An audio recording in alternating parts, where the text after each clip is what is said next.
আপনারা জানেন যে আমাদের দপ্তর থেকে খেলো ত্রিপুরা সুস্থ ত্রিপুরা কর্মসূচি যেটা গ্রহণ করা হয়েছিল এবং 1 মাস সারা ব্লক কর্মসূচি স্থানীয় পর্যায়ে পালিত করা হয়েছে এবং তার উদ্দেশ্য হচ্ছে রাজ্যের যুবকদেরকে একদিকে যেমন শারীরিক মানসিক বিকাশ ঘটানো, তৎসঙ্গে খেলাধুলার প্রতি নিজেদেরকে আকৃষ্ট করে নেশার বিরুদ্ধে নিজেকে তৈরি রাখা এবং সমাজকে সুন্দর করা, তার ভবিষ্যৎকে সুন্দর।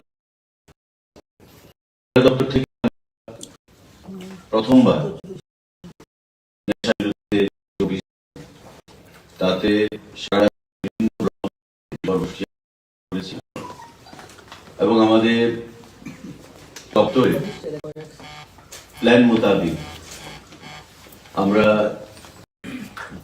30 তারিখে 23শে ডিসেম্বর সন্ধ্যা 6টা থেকে অর্থাৎ বিবেকানন্দ ময়দানে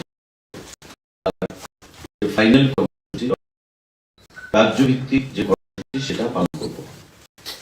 তাতে আমরা বিভিন্ন কর্মসূচি থাকবে, তার মধ্যে গুরুত্বপূর্ণ যে কর্মসূচিগুলো সেগুলো হচ্ছে খেলো ত্রিপুরা সুস্থ ত্রিপুরার অধীনে বিভিন্ন ক্লাবের মধ্যে খেলার সামগ্রী প্রদান করা।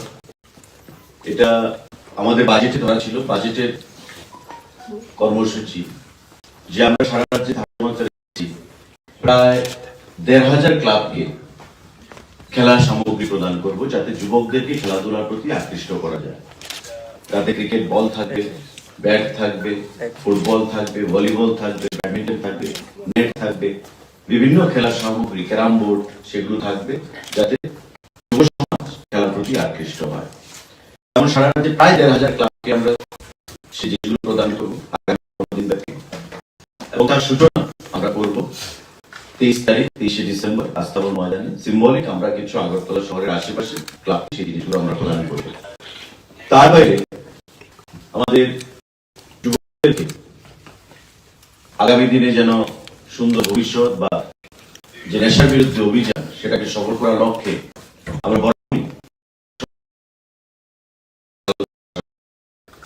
এবং তার অঙ্গ হিসাবে আমাদের একটা মিউজিক্যাল কনসার্ট সেখানে হবে।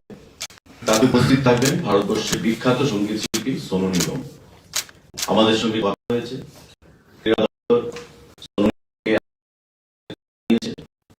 এবং কনসার্ট প্রদান করেছেন এই 23 তারিখে সন্ধ্যাবেলা আগরতলা বিবেকানন্দ ময়দানে।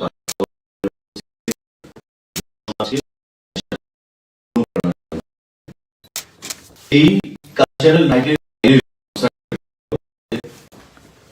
ত্রিপুরা রাজ্যে হয়তো বা প্রথমবার, if I am not wrong, আপনারা সেটা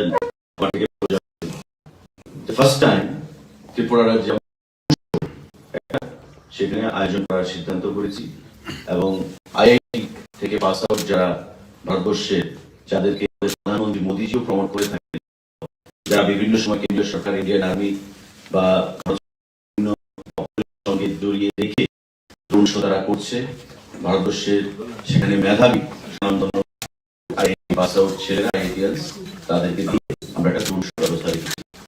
তো এই 30 তারিখের কর্মসূচি আমরা বিশ্বাস করি, আশা রাখছি সর্বাত্মকভাবে সফল হবে। আপনাদের মাধ্যমে সারা রাজ্যের যুব সমাজকে আমরা আহ্বান জানাবো যে সেদিনের কর্মসূচিতে উপস্থিত হয়ে, তার কোনো অর্থ লাগবে না, আমরা পাসের বন্দোবস্ত করছি। যদিও পাস ক্ষমতা তত পরিমাণ পাস ইস্যু করা যাবে না, কিন্তু তার বাইরেও আমরা কিছু অনুষ্ঠান, আমাদের বিভিন্ন মন্ত্রীরা থাকবেন, আমলারা থাকবেন, বিশিষ্ট ব্যক্তিরা থাকবেন সমাজে, তাদের জন্য সাংবাদিক বন্ধুদেরকেও সেখানে আমন্ত্রণ জানাচ্ছি। আপনারা সেখানে উপস্থিত থাকবেন এবং আমাদের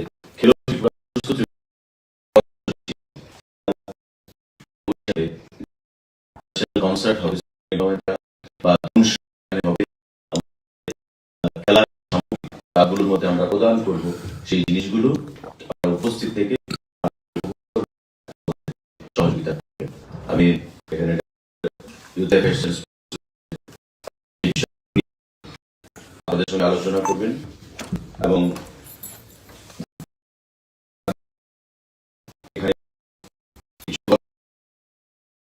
আমরা মাস র্যালি করবো 2:50 থেকে সেটা টাইম হয়েছে বা 3-4 থেকে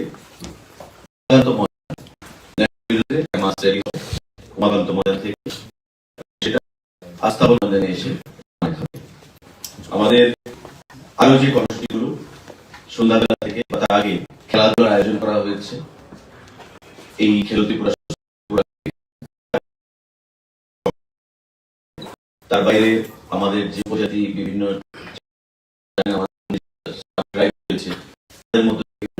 অনুষ্ঠান সেখানে পালন করা হবে। আমাদের যে বিভিন্ন স্থানীয় শিল্পীরা রয়েছে তাদের মাধ্যমে আমরা চেষ্টা করব অনুষ্ঠান পালন করানোর জন্য। সর্বাত্মকভাবে আমরা বললাম সেখানে একটা উমাকান্ত ময়দান থেকে ক্রীড়া দপ্তরের তারা প্রত্যেকে মিলে আমরা একটা মাস সমাজে আসবো। সেখানে নেশার বিরুদ্ধে যে আমাদের আমি ডাইরেক্টর স্পোর্টসে বলবো যদি সে বিষয়ে কোনো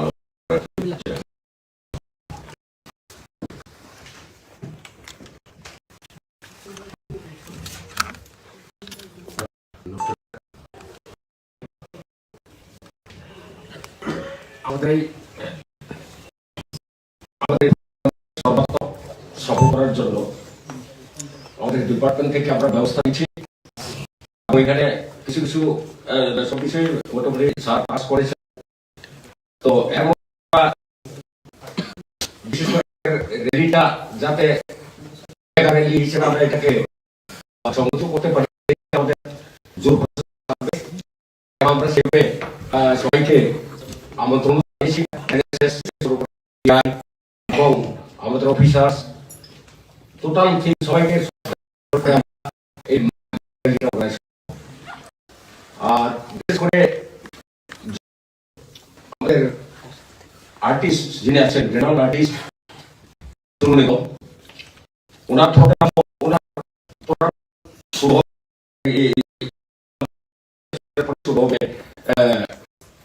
আপনার 7:50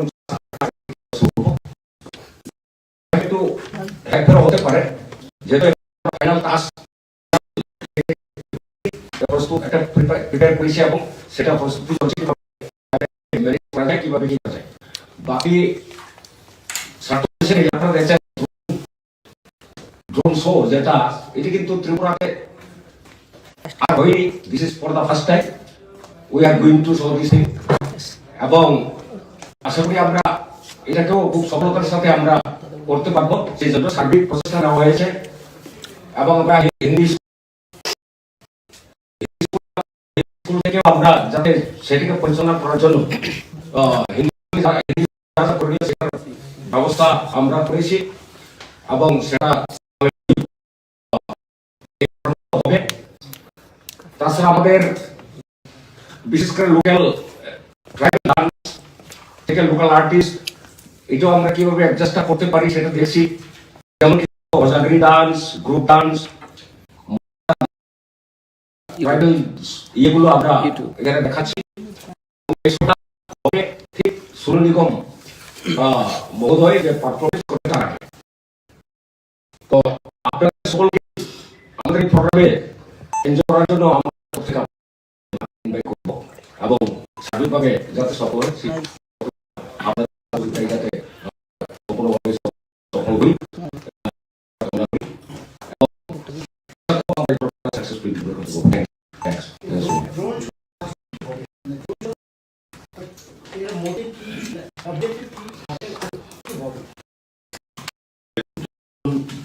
ভারতবর্ষে ত্রিপুরা তো আমরা ছেড়েই দিলাম।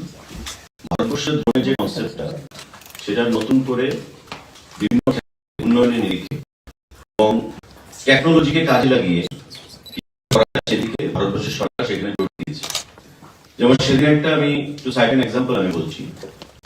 সেদিন একটা অনুষ্ঠান আমাদের যিনি কেন্দ্রীয় স্পোর্টস মিনিস্টার আছেন অনুরাগ সিং ঠাকুর, উনি তার উদ্বোধন করেছেন এবং হিমাচল প্রদেশের যে পাহাড়ি অঞ্চল, এখানে অ্যাপেল কাল্টিভেশন হয়, নিয়ে ড্রোনের সাহায্যে অ্যাপেল মার্কেটে পাঠানো যাচ্ছে। আমাদের ইন্ডিয়ান আর্মি অনেক সেখানে কাজ করছে, যেটা শত্রুকে কিভাবে ডিটেক্ট করা যায়, শত্রুরা কোথায় অবস্থান করছে, অর্থাৎ সুরক্ষা যেমন ইন্ডিয়ান ব্যবহার করছে, আবার ড্রোনকে ব্যবসার কাজে ব্যবহার করা হচ্ছে, আবার ড্রোনকে ডেভেলপমেন্টের কাজে টেকনোলজির সাহায্য নিয়ে ব্যবহার করছে। ডিপেন্ড করছে যে এটাকে কে কখন কিভাবে করতে চায়। আমি যেটা করতে চাইছি, আপনারা দেখতে পান যে বিভিন্ন সময় বিভিন্ন আমাদের ড্রোন ব্যবহার করা হয়, কিন্তু সেই ড্রোন এটার লিমিটেশন রয়েছে। যেটা করতে মানে স্কুল ব্যবহার করার জন্য স্কুলটা সেটা আমরা প্রোগ্রামটা হবে, কিন্তু ড্রোনটা টেক অফ করার জন্য যে স্পেস দরকার অ্যাটলিস্ট 200 মিটার টেক অফ করতে। ড্রোন আকাশে তখন আমাদের সকলের মনে হবে যে ফাইটার জেট উঠছে, আমাদের অনেকের ধারণা হতে পারে যেটা ফাইটার জেট উঠছে। যখন সেটা আপনি দেখবেন 2 সেকেন্ড 3 সেকেন্ড বাদে, তখন মনে হবে যে ড্রোন উঠছে। তো যখন উঠবে তখন আমাদের দিল্লি থেকে বলা হয়েছে, যারা করবে এটাকে, আমাদের অফিসিয়াল টাচে রয়েছেন, ওনারা বলছে যে আমরা কি স্লাইড দেখাবো, আমরা যা বলবো তারা সেটাই দেখাবে, আমরা কি স্লাইড দেখাতে চাইছি। তো আমরা বসে আমাদের অফিসাররা সিদ্ধান্ত নিচ্ছি যে আমরা তাদের স্লাইড গুলো দেখানোর জন্য আমরা প্রপোজাল দেব, সেটারই প্রস্তুতি নিয়ে আসবে, এবং এট এ টাইম এখানে 250 ড্রোন ব্যবহার করা হবে। গুয়াহাটিতে গেছিলাম ইন্ডিয়ান আর্মি ইস্টার্ন কমান্ডের একটা প্রোগ্রামে, সেখানে 450 ড্রোন, এবং আসামে আমাদের যে national integrity board Indian army করেছেন প্রোগ্রাম, যে নর্থ ইস্টের রোল কি,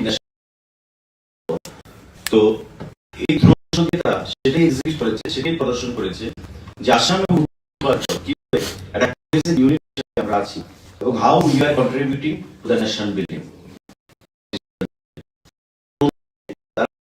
বা প্রকাশ করার চেষ্টা করছে। তা আমরা সেটা বলতে পারি, আমাদের ডেভেলপমেন্ট যে হচ্ছে সরকারের নামে, সেটা আমরা দিতে পারি। এগুলো 10-12 স্লাইড যেটা বলেছি, এবং সেই স্লাইড শোটা দেখাবে। আমরা এখন ডিসিশন, আমরা সবাই মিলে ডিসিশন করবো যে আমরা কি স্লাইড সেটা প্রপোজাল দেব, এবং তারা 30 তারিখে সেই শোটা। স্যার রিলিজটা 23 তারিখ হবে না? 23 তারিখ 3টে থেকে ময়দান থেকে আসতে হবে ময়দান। আচ্ছা, উদ্বোধনে কি মুখ্যমন্ত্রী বা কেউ থাকবে? মানে মুখ্যমন্ত্রী উপস্থিত থাকবেন, মন্ত্রী পরিষদের সদস্যরা উপস্থিত থাকার জন্য অনুরোধ জানাবো। আমরা আমলারা যারা রয়েছেন, উচ্চপদস্থ চিফ সেক্রেটারি, ডিজিপি, তাদেরকে থাকার জন্য বলবো। তৎসঙ্গে আমাদের কেন্দ্রীয় নেতৃত্বদেরকেও থাকার জন্য অনুরোধ জানাবো। এটা 23 তারিখ ক্লাবকে নয়, 23 তারিখ আমরা শহরের আশেপাশে কিছু ক্লাবকে প্রদান করবো, এবং তারপর নেক্সট 10 ডেজে জেলা বিভিন্ন ক্লাবগুলোকে সেগুলো প্রদান করা হবে। তো আমরা টোটাল যে টাকা রেখেছি অলটুগেদার আমরা প্রায় 1,500 ক্লাবকে এই খেলার সামগ্রী আমরা প্রদান করবো ক্রীড়া দপ্তরের তরফ থেকে। অল আর এলাও। এখানে আমরা যেহেতু ক্রীড়া দপ্তর থেকে আমরা উদ্যোগটা গ্রহণ করেছি, আমরা চাইবো যে রাজ্যে তাদের শারীরিক মানসিক বিকাশ ঘটায় এবং নেশাকে নেশার বিরুদ্ধে যুদ্ধ ঘোষণা করে, এবং সেটাকে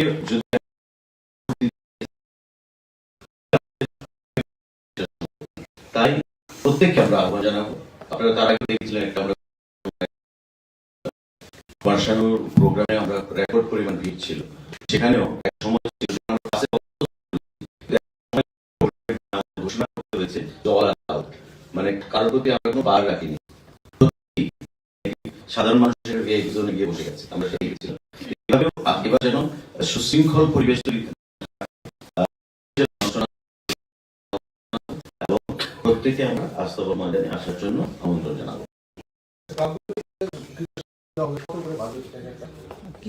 আমাদের টেন্ডার হয়ে গেছে, আমরা ধরুন যে আইটেম গুলো প্রদান করবো,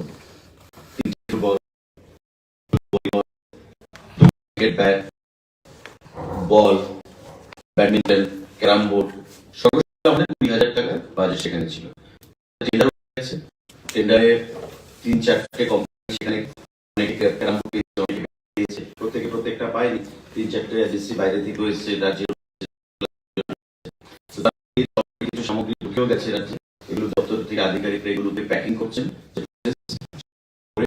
আমরা সিম্বলিক 23 তারিখ আগরতলা শহরের আশেপাশে কিছু ক্লাবকে আগরতলা শহরে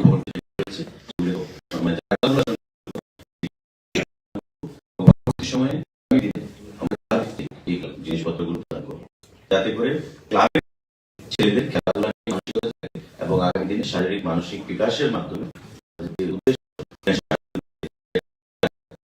যুব বিষয়ক তথ্য আমরা গ্রহণ করেছি সেটাকে আমরা বাস্তবায়িত করতে হবে।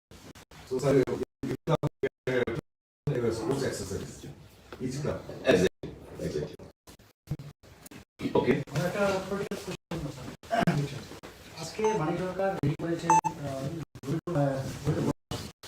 বলেছেন যে রাজ্যে কাজ করছেন এবং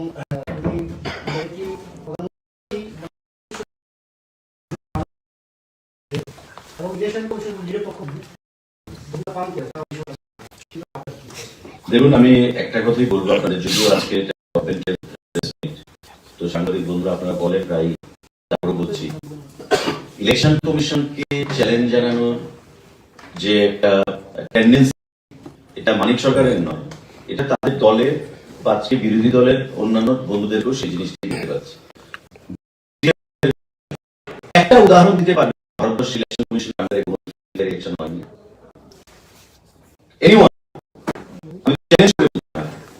যদি এটাই হয়, উনি যদি এপ্রিহেনশন থাকে হবে না বা election commission free and fair election করে না, তবে 25 বছর ফ্রি ফেয়ার ইলেকশন করেননি। 25 বছর ইলেকশন কমিশন আমরাই নির্বাচন হয়েছে, ইলেকশনে ফার্স্ট ইলেকশনে মকারি করে ফার্স্ট ইলেকশন দিয়ে ওনারা 25 বছর ক্ষমতায় রয়েছে। তো এটা বলতে হয় বলে জানেন ক্ষমতায় আসবেন না, ভালো করে জানেন যে ওনারা ক্ষমতায় আসবেন না, তাই যদি এবং যখন ফ্রি ফেয়ার ইলেকশন হবে, আবার যখন সরকার প্রতিষ্ঠিত হবে, করাননি, তাই আমরা আসতে পারিনি। আগে থেকে গানটা নির্বাচন জলদি সম্পন্ন করা, তবে 25 বছর নির্বাচন করাননি ঠিকভাবে। ভারতবর্ষে কোথাও কোনো রাজ্য বলতে পারবে যে ইলেকশন কমিশনের ইন্ডিপেন্ডেন্ট বডি, এখানে ইলেকশন কমিশনের কাজে আর কোনো ইন্টারফারেন্স থাকে না, প্রধানমন্ত্রীরও থাকে না, কোনো আমলা থাকে না, মুখ্যমন্ত্রী বা কারোর কোনো সেখানে পাওয়ার কাজ করেন, কমিশনের আন্ডারে চলে যায়। 20 বছর মুখ্যমন্ত্রী ছিলেন, 25 বছর রাজ্য সরকার ছিল বামফ্রন্ট কমিউনিস্ট পার্টি। কি করে যে কথা বলেন সেগুলো আমাদের বোধগম্য হয় না। তো দিস আর রিফ্লেকশন অফ আটার ফ্রাস্ট্রেশন, হতাশার বহিঃপ্রকাশ হচ্ছে ওদের মুখ থেকে এই ধরনের কথা। কারণ নির্বাচন ঘোষণা হয়ে যায়, আগরতলা শহরের বাইরে ত্রিপুরা রাজ্যে বিভিন্ন শহরের বিভিন্ন স্থান থেকে মানুষ এখানে জড়ো করে মিছিল করছে, কোনো জায়গায় করতে পারছেন না, কর্মী পাচ্ছে না, মানুষ তাদেরকে। তো স্বাভাবিকভাবে বুঝতে পারছেন যে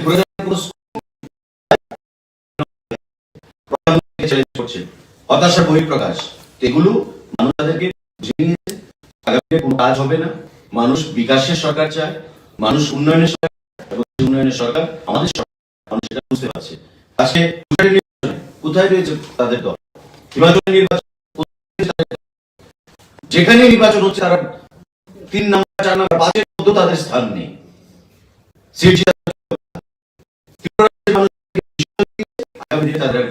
স্থান নেই। আপনি যেটা বলছেন যে ফ্রি এন্ড ফেয়ার ইলেকশন হলে তারা সরকারে আসবে, এটা সময় বলবে। আমি অ্যাডভান্স বলে দিলাম, যখন তারা হেরে যাবে তখন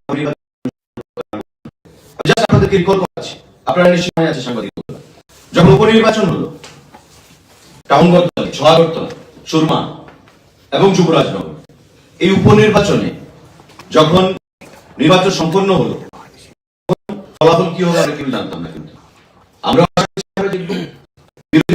তারা জয়ী হবে।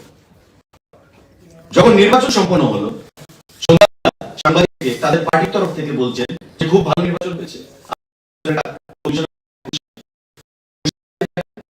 সিকিউরিটি ফোর্সেস ও নিউট্রাল ভূমিকা নিয়েছে, তাদের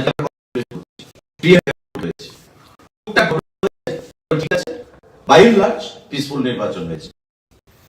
তাদের স্টেটমেন্ট ছিল বলেছে বাড়ি থেকে। এবার ফল বেরোলো, তখন বলছে মুখ্যমন্ত্রী ছাপ্পা ভোটে জয়ী হয়েছে। ফল বেরোলো, আজকে অব্দি এখন বলছেন যে তারা নির্বাচনকে প্রহসনে পরিণত করেছে। কেন বলে যে বিএনপির নির্বাচন হয়েছে? তারা গতকালকে কি বলে,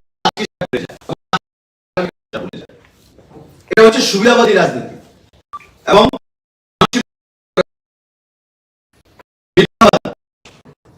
বোকা বানিয়ে তারা দীর্ঘদিন ক্ষমতায় ছিল, নিজেদের দোষ গ্রহণ করবে, নিজের ভুলটাকে তারা দেখবে না, ইন্ট্রোস্পেকশন করবে না, ভুল থেকে শিক্ষা নিয়ে আগামী দিনে চলবে না।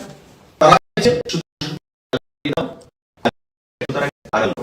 ইলেকশন কমিশনের বিরুদ্ধে কেউ কথা বলে না, সুপ্রিম কোর্টের বিরুদ্ধে কেউ কথা বলে না, আজকে তারা সেগুলোই করছে। জুডিশিয়ারির বিরুদ্ধে তারা কথা বলছে, ইলেকশন বিরুদ্ধে কথা বলছে। প্রতি যাদের আস্থা নেই, ভরসা নেই, বিশ্বাস নেই, আস্থা নেই, বিশ্বাস নেই, বিশ্বাস নেই, আস্থা নেই, আমরা একটু আশা করতে পারি না। তো স্বাভাবিকভাবে ভারতবর্ষের মানুষ তাদেরকে প্রত্যাখ্যান করেছে, বর্জন করেছে।